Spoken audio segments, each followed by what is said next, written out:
Мери Дика е нов уставен судија. Едногласно, пратениците во Законодавниот дом го прифатија предлогот на судскиот совет до сегашната председателка на апелација да го пополни испразнетото место во Уставниот суд. Од уставен велат дека од денеска и официјално судиката почнува со работа, а наскоро ќе бидат распределени и предмети. На судијата Георгиевска се доделени работни материјали за предстојните активности на судот. Во наредниот период на судијата Георгиевска ќе бидат распределени предмети по кои ќе постапува како судија известител. За политичките партии, спорен е изборот на Мери Дика за нов уставен судија. Од левица велат, вчера компрометирана, денес истакнат правник во режија на ДПМН. Според опозицијата, токму владеачката партија во минатото ја представувало Мери Дика како символ на компрометираното судство за денеска да ја изгласа како лице кое треба да го чува уставот. Истата личност која и според реториката на ДПМН беше дел од приказната за рекет, денес магично се трансформира во истакнат правник. Не затоа што се смениле фактите, единствено што се смени е фотелјата од која зборуваат. Кога беа опозиција, Мери Дика им беше доказ за распаднато судство.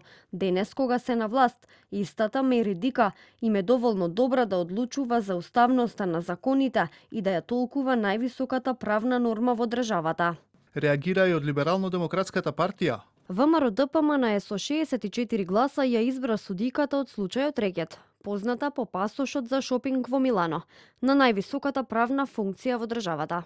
Мери Дика Георгиевска беше предложена за уставна судика од Судскиот совет уште во март годинава. Изборот тогаш беше меѓу неа и Елизабета Дуковска, нејзина колешка од апелација.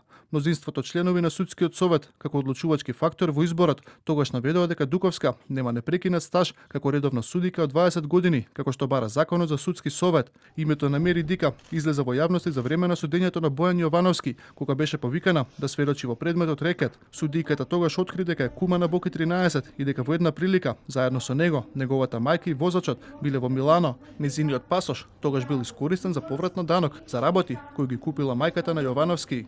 Сестрата на Мери Дика пак беше председател на Меѓународниот сојуз и сведочеше во вториот дел од случајот, токму за Меѓународниот сојуз, каде што им се изгуби трагата на 1 милион евра земени од бизнисмен.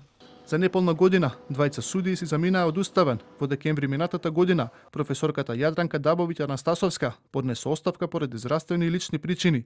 На 18 февруари годинава, професорот на правниот факултет Гоце Наумовски беше избран за нов уставен судија. Сепак, 6 месеци подоцна и тој си замина од функцијата, како што наведе, поради професионални и лични причини.